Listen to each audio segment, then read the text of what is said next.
Hello and welcome to this bonus episode of Climactic, the flagship podcast of the Climactic Collective. I'm Mark and I'll be your host today. And going forward, I'll probably be the host for most of these bonuses, because I'm the guy with the home studio and a little bit of time to spend doing this. But if you've been listening to the show lately, you'll notice you haven't heard a lot of me. And I'm really happy about that. It means our wonderful new team of editors has been able to help me get through some of the backlog and help us get some of the amazing episodes from our other hosts out there. It means we've been having great luck lately with contributions from other people, like Gretchen Miller, and coming this week, Dr. Renee Beale from the Royal Society of Victoria, and a lot of other exciting stuff coming up as well. So instead of our normal theme music today, we've got a little explainer on what the Climactic Collective is, and what we hope it will become. Alright, talk to you after that.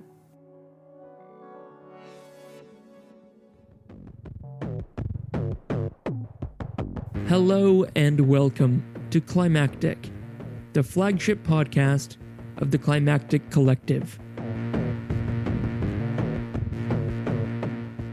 A podcast network by and for Australia's climate community.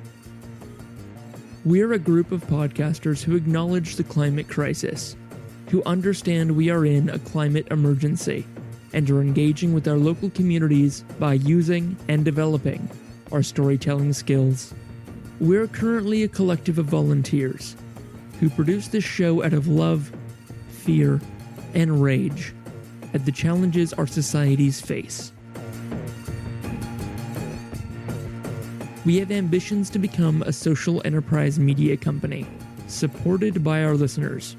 And if you enjoy the show and are able to help us grow, that's the only way we'll get there. By spreading the word about the show, you'd be helping us greatly. We want to welcome on board storytellers, interviewers, producers, editors, people with podcasting skills, or those looking to develop them. If you're able to support the collective monetarily, to enable training and support to new members, and allow more voices to be heard, you can find our Possible account, where you can donate even just $1 a month, at our website or in this episode's show notes. Thank you for listening to the Climactic Collective, the community voice in these climactic times. Yeah, so things are starting to get a little bit organized over here, and hopefully sounding good, sounding a bit more polished, sounding a bit more professional. But outside the studio, outside of that kind of polished environment, stuff's going down out there in the real world where you're listening to this, and hey, where I'm recording this from as well. August has been a big month. As I record this on the 29th, it's going to be coming out later today. A lot of stuff's been going on around the world that's been caused by climate change, that is playing a part in the climate crisis, is contributing to it, and this was a really good time to check in about a lot of them. As I record this, Greta Thunberg has just arrived in New York City after crossing the Atlantic in a racing yacht. But the place that Greta has left, Stockholm, Sweden, one of our past guests and a contributor to the show, Joe Dodds, was recently in her spot in the old city of Stockholm. A spot that Greta's made famous and that you might recognize from being in the background of nearly every video of Greta you've seen outside of her speeches at the EU Parliament.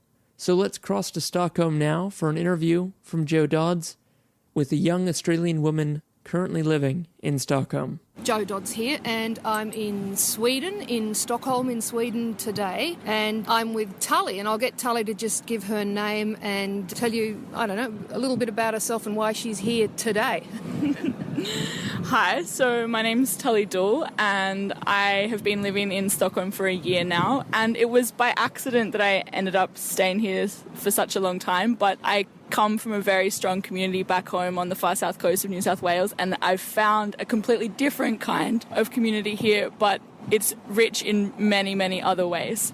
Yeah, awesome. So everywhere I've been going in Europe, I've been travelling for about 6 weeks, I've been asking people, just, casually, what their impression is about how climate change is affecting their environment and their community, and just kind of gauging their awareness of it.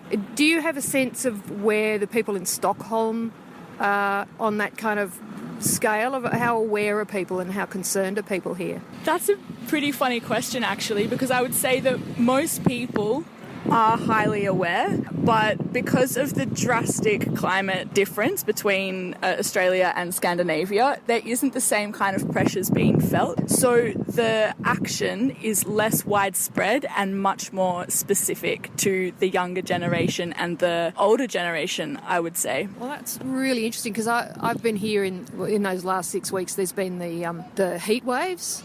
And I was in the Netherlands during the heat wave, and so they had temperatures of 39 degrees plus, and it was incredibly uncomfortable because all the houses, of course, are built to retain heat. So people were seeking cooler places and going to the lake to swim, and a lot of people were sort of enjoying the heat, but looking around, I could see that, and they were record-breaking days. Each day was another record broken, so I was really concerned. People seemed to be enjoying it because it was a change from the cold, but looking around, because we were in the country, looking at the farm animals, we were seeing sheep really distressed. There were a whole lot of pigs that had to be, or that died in the heat. So the effects of climate change were occurring, but people weren't really observing those, it seemed to me.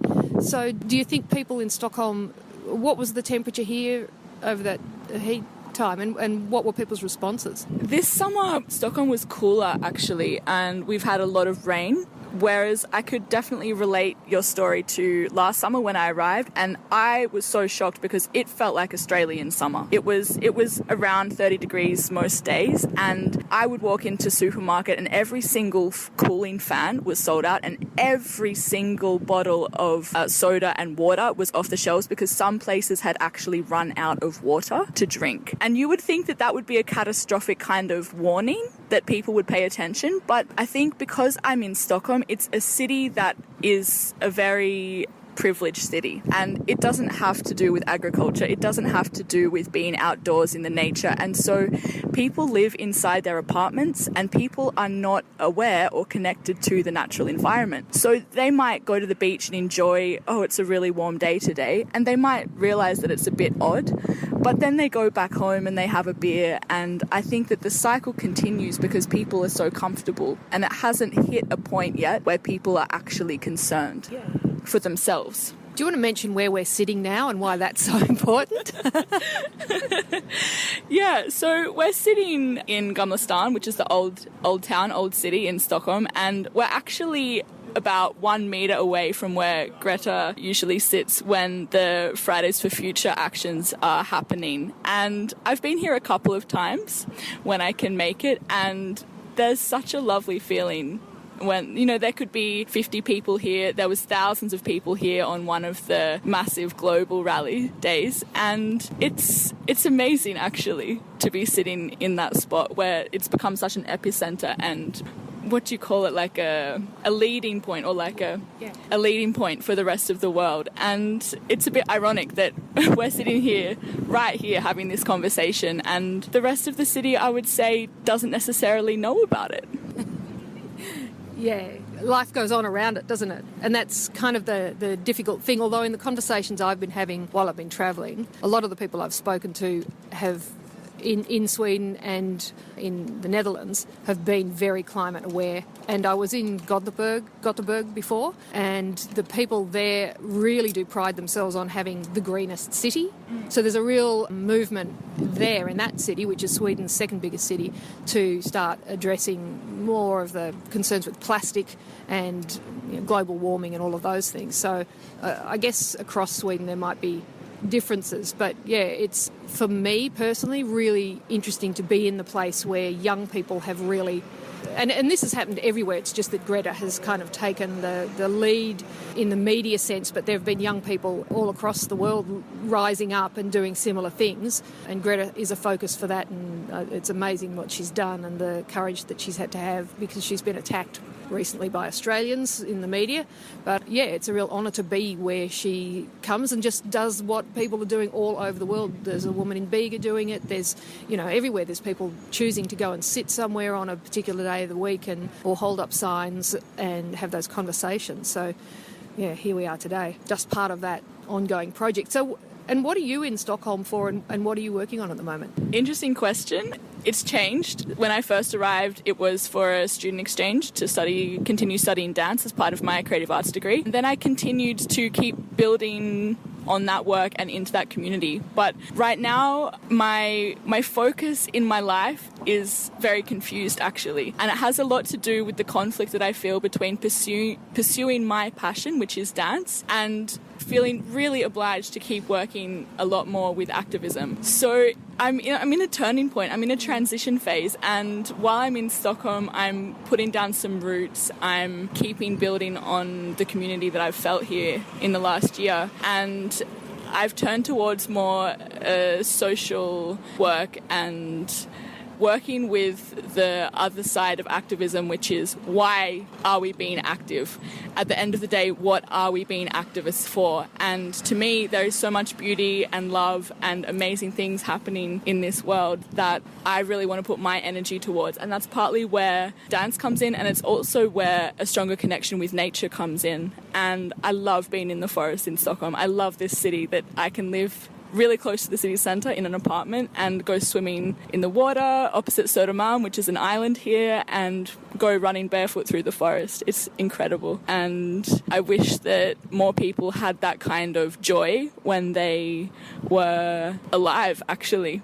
I wish that more people who were alive today felt more joy. So that's a part of my focus in my life at the moment, is how can I share that with other people. Wow, that is an incredible goal and thing to be doing for people, and a really nice turn away from the misery and the despair that people feel like when they're engaging with the climate change battle. So I hope that you find new and creative ways to kind of bring those two things together, because I think having miserable conversations about climate change has got a limit to it.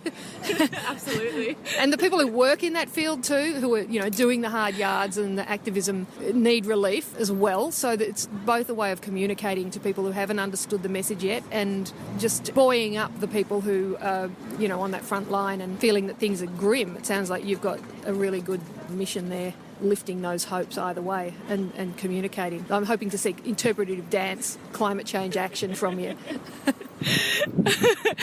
It could be something along those lines. I do have a little dream of how can I stage a performance in a way that's disrupting traffic or part of a much larger political action.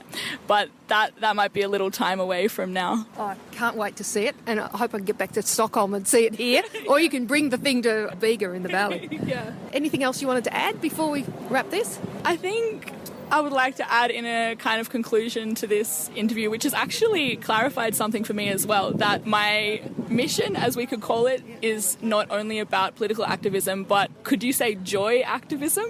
Perhaps I should coin a new phrase, because I'm sad when other people are sad. And at the end of the day, what are we living for if not to share this life with each other? So I would like to end on that note, that my hope and my dream is that we can all share a little bit more of our joy with each other. Thank you so much, Tully. You're about to make me cry, so we're going to turn off now so we can have a proper weep. But that is just the best thing I've heard since I got to Europe, and probably this year. And I needed that after that shitty election in Australia. Thanks, Tully. Thanks so much for listening. Bye. Our thanks to Jo for taking out time from her overseas trip to send us that interview, as well as an earlier dispatch from Hong Kong. Now, I hope that's got you feeling somewhat positive and optimistic, because I've got for you now a short interview I conducted in late July outside the headquarters of Origin Energy here in Melbourne City. Origin Energy is one of Australia's largest energy generators and retailers, and they've recently rolled out a new advertising campaign labeling themselves as Good Energy.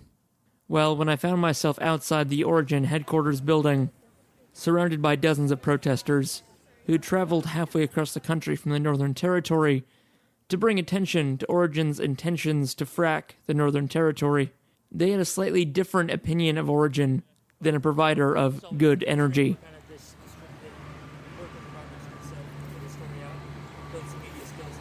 Yep. So I've seen you guys here before, Frack Off Friday, so I'm recording now just so you know. So we're here outside the Origin headquarters, and I've seen Seed Mob here before on Frack Off Fridays, doing this kind of persistent presence thing. Every Friday morning there's a protest. How many of the protesters here today, this is like the first time, or people have come in to make this a bigger one? Why is this one different? This one's a bit different because we come together from a couple of areas. Like I came from the Northern Territory. I'm from Borroloola. My name's Nicholas Fitzpatrick.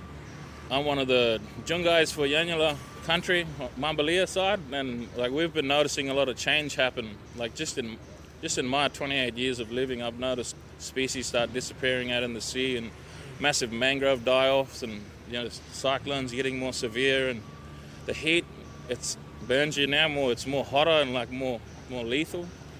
And this is the kind of stuff we need to be doing, putting our voices out there and trying to stop using so much fossil fuels. Yeah, just look at the school kids that are striking.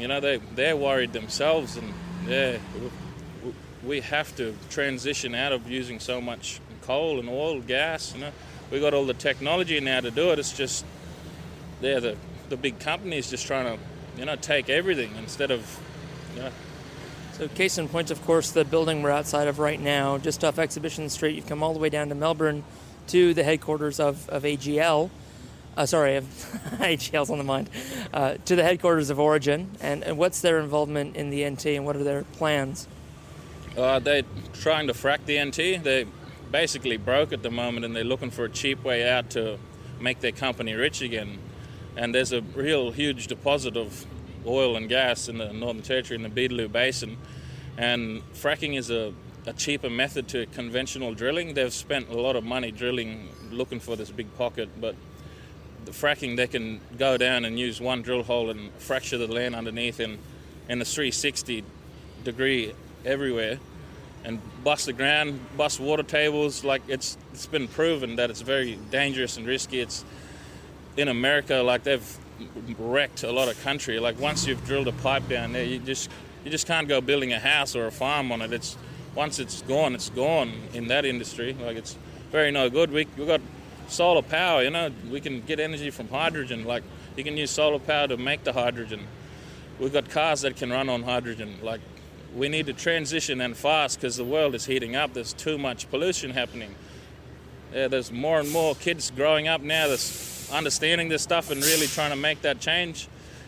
These dinosaurs in politics down there in Canberra and everywhere, they love this coal so much because it built everything around us. But thanks for building everything, but it needs to stop now because we're understanding that it's hurting our planet too much. It needs to stop. We need to transition out, and if not now, then when? If not who? If not us, then who? Yeah.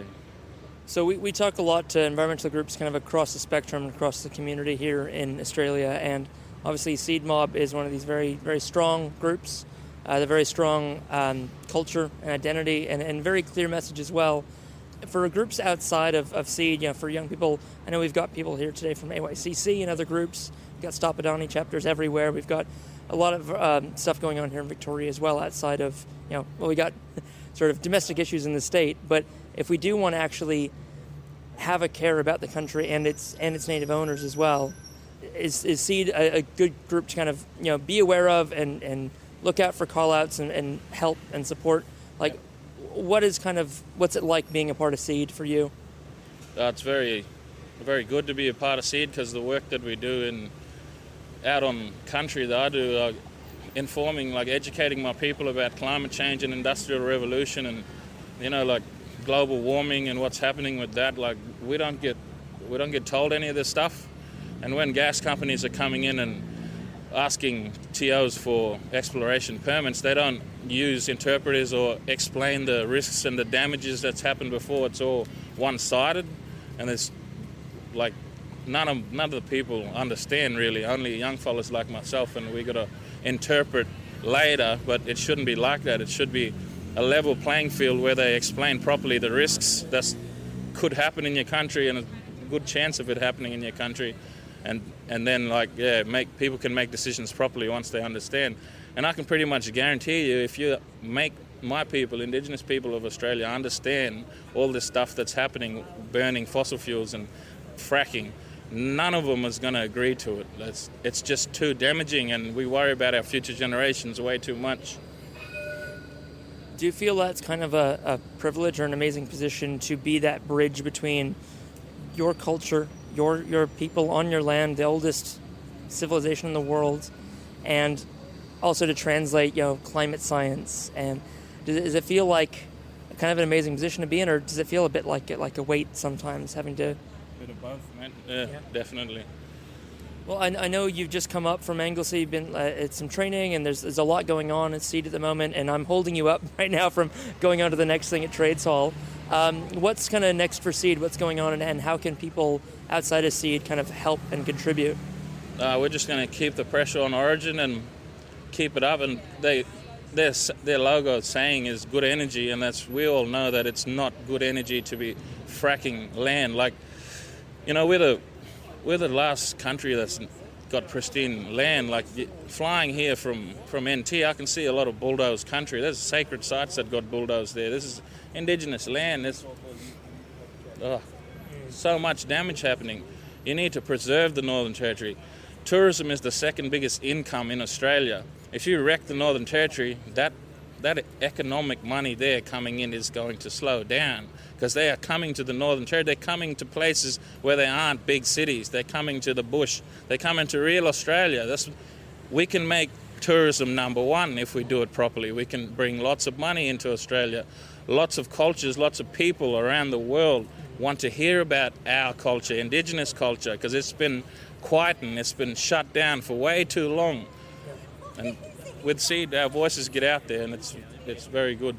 The amazing thing, right, is that the NT right now is worth a lot for tourism, but in 50 years it's going to be worth even more. In 100 years, even more. It gets more and more valuable with time, and yet you just want to come in and exploit a resource, and then it's gone and ruined.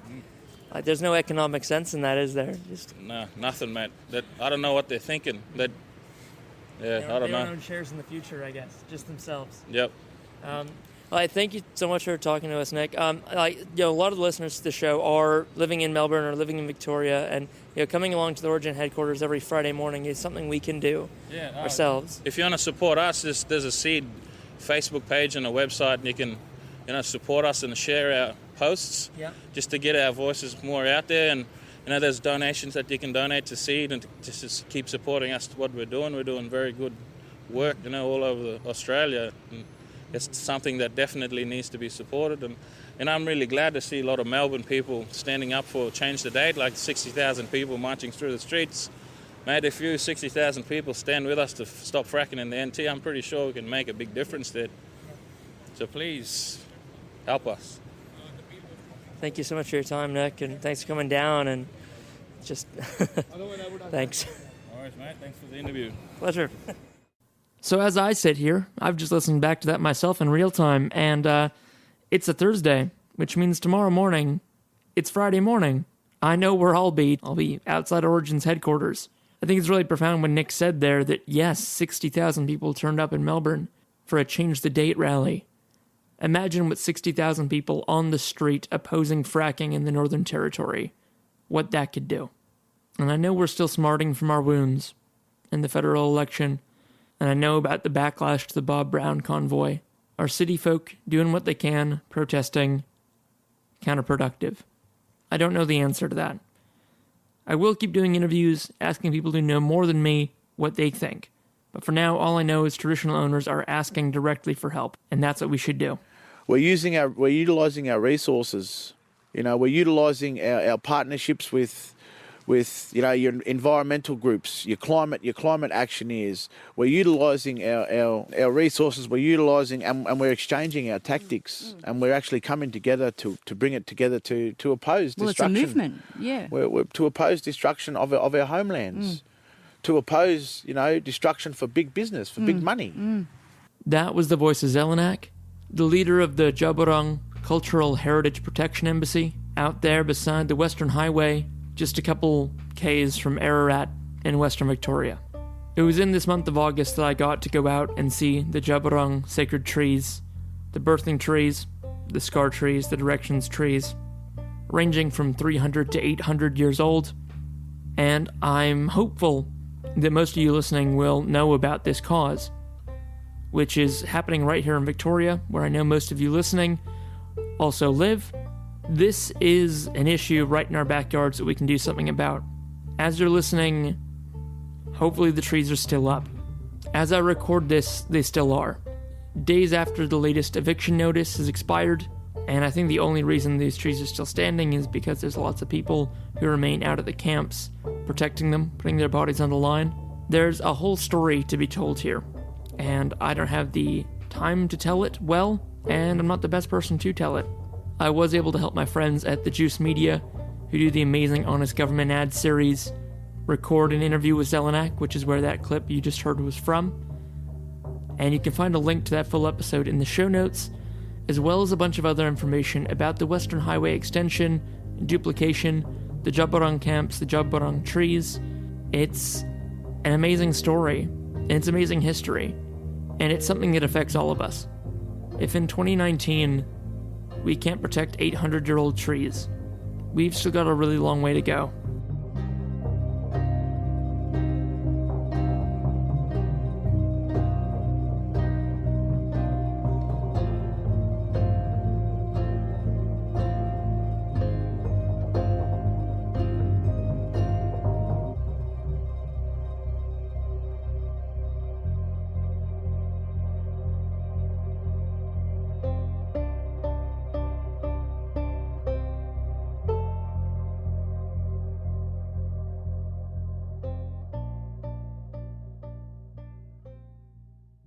But I can end on a good note today. Just in time for the end of the month, 3 more city councils across Australia have declared climate emergencies. I was about to say there were 3 councils that passed climate emergency declarations, but luckily I just went to check out the fantastic resource that is sedamia.org, link in the show notes, and there were 4. So congratulations Northern Beaches Council in New South Wales, Adelaide City Council in South Australia, Surf Coast Shire Council in Victoria, Bega Valley Shire in New South Wales, and let's go ahead and just make that 5, the City of Swan in West Australia.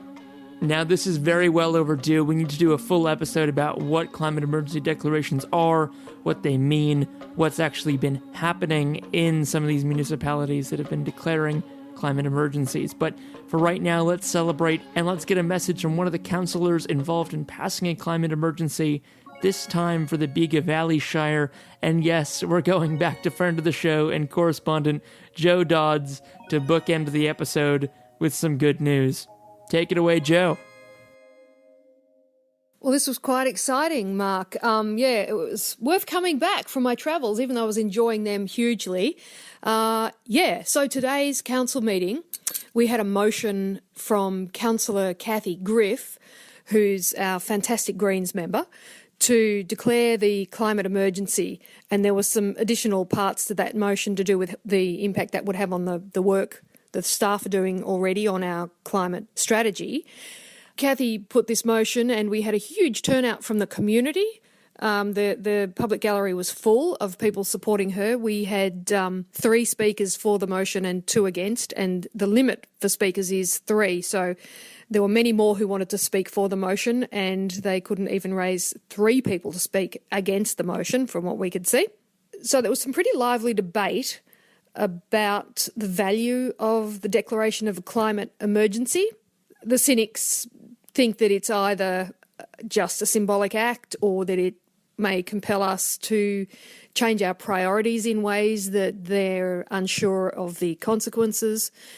But there was pretty thorough support from 5 of the 8 councillors who were present, and our arguments ran along the lines of we are clearly in a climate emergency, and all of my travels in Europe confirm that for me it's an emergency which is hitting us globally. And I've only been in the countries that are doing the best. I have yet, and I would dread to, visit places like Bangladesh and see how they're dealing with climate change and the rise in sea levels, because I'm aware of the fact there's no money there to mitigate in the ways that we might have in the West. So, yeah, there was some concern about the global implications and the importance of us acting, even though we may as a country only be contributors to a small percentage. We are, as individuals, of course, extremely huge emitters of CO2 and other greenhouse gases. So The vote passed. We got it through, and thanks to our mayor, Christy McBain, who supported us on this, even though it was hard, knowing she'd get a lot of backlash from the doubters. So, yep, we have declared a climate emergency. Very exciting. Please excuse the loud purring, the loud happy purring of my cat. And, of course, a big good evening to Mark's cat. Kind of wonderfully, when I came home after the meeting, my partner Tony greeted me in the driveway of our bush property and presented me with a feather he'd picked up today from the glossy black cockatoos, which frequent our bit of the forest because it's one of the last sections of the forest that still has the casuarina trees. Many of them had burnt in the Tatra fire in 2018, but we still have quite a few on our property, so the glossy blacks often fly in the evening to feed. They're one of the many threatened species that will be directly impacted by climate change because their habitat is so vulnerable to fire. And it's one of the habitats that gets cleared too by people who are afraid of fire because of the flammability of those particular trees. Tell your cat that story and wave that black and red feather in front of your cat and say, "Don't touch." All right. Thanks for covering this story, Mark. It's got a happy ending at the moment. And I say that because the 3 councillors who didn't vote for the motion have already submitted a rescission motion, even though one of their strongest held arguments seemed to be that this was just symbolic and really not worth doing. They're quite happy for us to go back over the ground again and drag the whole thing back into the public realm and have another go at voting it down. I guess that's their priority and it's their right to try, but I'm hoping that we'll all hold fast and they won't get anywhere, because certainly the issue is not going away anytime soon. And as well as Kathy Griff, I wanted to give a big shout out to the community of the Bigger Valley Shire because they worked pretty hard on pushing for this declaration, young and old. We had some great young speakers from our community. The youngest was 11, a young Alina. We had Dominic, who's about 17, and then a huge number of people who'd been working with our climate mobilisation group in the Shire to start trying to raise awareness and get politicians at all levels to start acting with more of a sense of urgency. So huge shout out to them for the work that they've done and the dedication and the respect they showed in the chamber too, because it can be pretty hard sitting there listening to arguments that you find distasteful or foolish or whatever, but there was great respect shown for alternative views on the day, and keep up the good work, guys, because the battle is not over yet, as we all know. And I wanted to say a massive thank you to Joe for sending in that message, to the whole Bigger Valley Shire Council community for getting that CED over the line. And there was a reference that I had to cut, unfortunately, just due to some very poppy plosives, that young 17-year-old Dominic had organized 2 petitions that had raised over 6,000 signatures within the local community. Thank you for that, Dominic. And for those of you listening who think that Jo is pretty swell, well, we agree, and we cannot wait to have her back on the show more and more often. And you yourself can be like Jo. All you have to do is send us an audio message to Climactic or to me personally, Mark Spencer.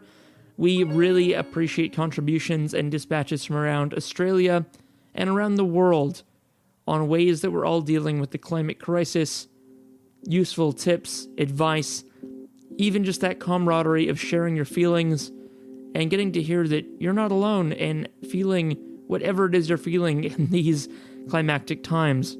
Which leads me into a plug for the next special we've got coming up. In 2 weeks' time, I'd like to release an Amazon special. Now, of course, news of the fires in the Amazon have been harrowing and distressing to a lot of people. But if there's any truth at all in the old sayings like, a problem shared is a problem halved, I know I personally really struggle with the enormity of the problems we're facing in the climate crisis. The existential dread does creep up on me quite a bit. So the thought with our Amazon special is to share how we're feeling. Just that. I'll be doing an interview with Artemis, who's a fantastic member of the Melbourne climate community and one of the people behind the South Bank Sustainability Group. But I'd really love this special to have a wide range of voices, sharing a wide range of stories. These can approach the Amazon fires from any angle. All I'm asking is that you share how you're feeling. So it's only right that I do what I'm asking for. So here it goes.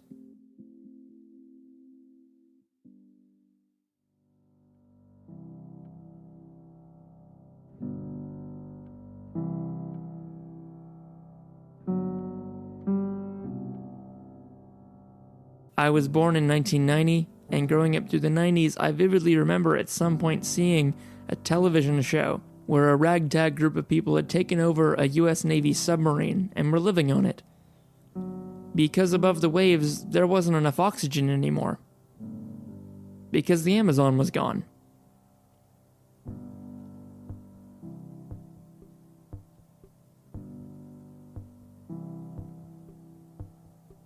And now I can't help but feel that I want to be angry. As soon as I think about the fires in the Amazon, the Bolsonaro government, the international response to these fires, I do get angry. But the anger isn't always there. When I don't think about it, when it's not actively in my mind, picturing the Amazon on fire, I feel numb. I feel like it can't be true. I feel like surely the devastation isn't that big. Surely that Belgium isn't that big a country, because I'd read that Belgium was about the same size as what's been lost of the Amazon. And what I'm really left with at the end of the day is this feeling of the world is ending, but slowly and quietly, and we're all too numb to notice. But when I do re-engage, when I overcome that numbness in myself, and I connect back to that anger, it feels better. To know that the Amazon is not on fire, the Amazon is not burning, the Amazon is being burned, that is the crutch I'm leaning on at the moment. I'm grabbing at that really easily accessible emotion of anger, and yeah, it's not a long-term solution. And I definitely don't want to start acting based on that emotion. But I'm not going to check out. I'm not going to go numb. I'm going to be really angry at Jair Bolsonaro and everyone else responsible for these fires.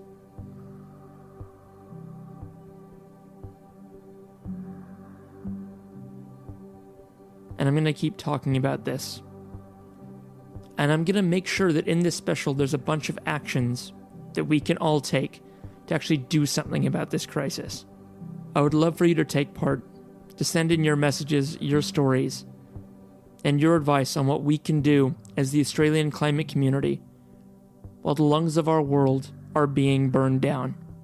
Please send those in no later than the 8th of September to hello@climactic.fm or at Climactic Show on Facebook.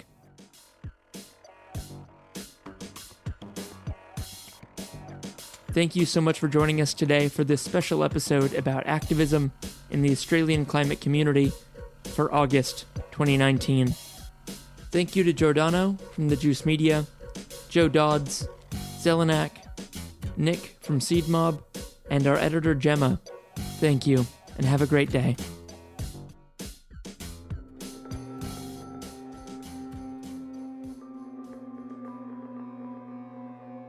Thank you for joining us. You've been listening to Climactic, the flagship podcast of the Climactic Collective, a podcast network dedicated to lifting the voices of the climate community.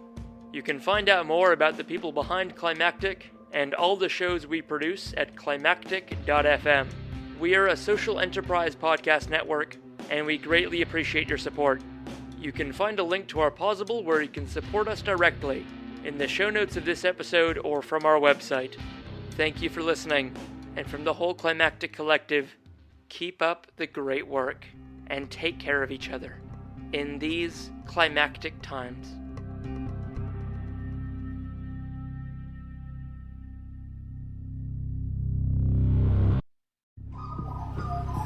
The Climactic Collective.